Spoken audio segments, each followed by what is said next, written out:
pada akhirnya ketika kita ngomongin tentang lifestyle, akhirnya kan ya thank God-nya akhir-akhir ini karena mungkin banyak tren olahraga, orang juga mulai aware sama yang namanya olahraga. Tapi juga mungkin orang-orang sering mengingat bahwa ada beberapa kasus kematian serangan jantung itu karena justru di saat berolahraga. Nah ini gimana nih dok?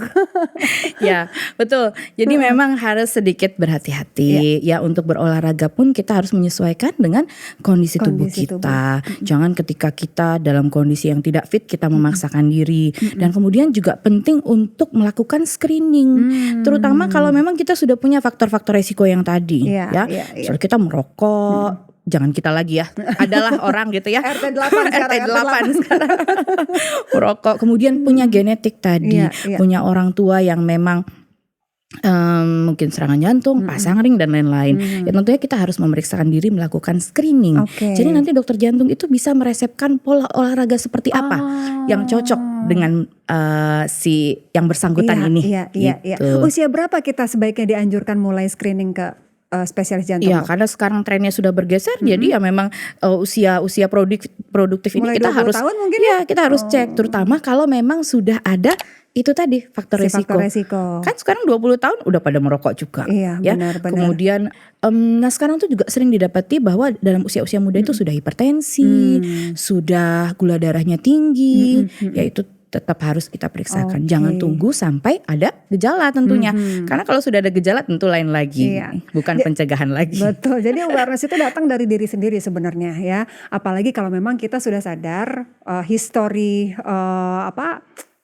nenek moyang kita atau atas-atasnya kita tuh memang sudah ada penyakit-penyakit tertentu ya dok ya, terutama jantung.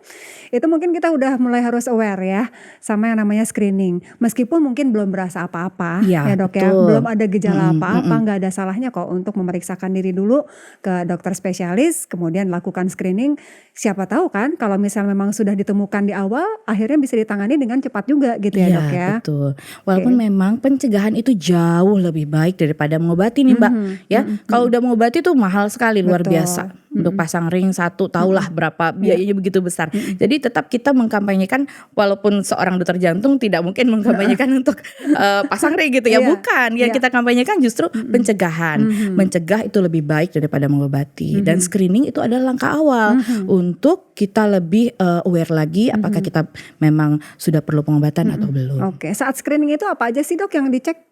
Ya, mungkin ada beberapa hal, tidak semua kita pukul rata juga bahwa seorang itu harus diperiksakan sampai A sampai Z ya. Jadi ada beberapa, biasanya kita periksakan untuk yang basic-basic itu pemeriksaan seperti perekaman jantung ya. Untuk lebih advance lagi bisa dilakukan treadmill test, ada lagi pemeriksaan namanya USG jantung, bahkan sampai CT scan jantung ya. Itu tentunya nanti case by case ya, tergantung dari personnya yang kita periksa tadi gitu. Jadi pokoknya mah langsung aja cek ke dokter Mela deh di Rumah Sakit IMC Cikarang ya. Jadwalnya hari apa, jam berapa, bisa cek di websitenya Rumah Sakit IMC. Ada di sini ya nanti ya. Terus juga bisa cek juga di IM-Care ya dok ya, yang sudah bisa di-download di App Store. Karena di sana kita bisa lihat histori kita, terus juga dokter jadwalnya hari apa jam berapa, appointment juga bisa dilakukan di sana, jadi gampang banget lewat handphone. Dan jangan lupa juga untuk selalu follow semua sosial media dari Rumah Sakit IMC ya. Nah itu ada di sini nih dok, ada Instagram, ada ya di situ ya. ada nih, bukan di RT 9 bukan ya, ada di sini nih.